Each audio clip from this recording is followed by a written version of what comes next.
કે ચીનમાં એક વ્યક્તિ બહુ ધનાઢ્ય હતો, બહુ પૈસા વાળો, બહુ એટલે બહુ પૈસા વાળો.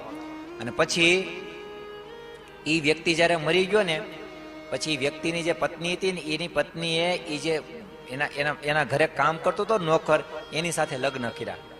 અને પછી એની સાથે લગ્ન કર્યા ત્યારે બધા જ માણસો બધા આવે ને, પત્રકારો ની બધા, એ પત્રકારોને પૂછતા હતા કે તમે તમારો અનુભવ કયો, તમને આમાંથી શું શીખ મળી, તમે નોકરમાંથી આજે એક માલિક બન્યા, ત્યારે તમે એક નોકર હતા ને આજે માલિક બની ગયા, આટલી મોટી કંપનીના આટલા મોટા આમ જાહો જલાલી વ્યક્તિ બની ગયા, તમારો અનુભવ કયો એમ. ત્યારે એ વ્યક્તિ એટલું જ બોલ્યો કે મારા મનમાં એમ હતું કે હું માલિક માટે કામ કરું છું. શું?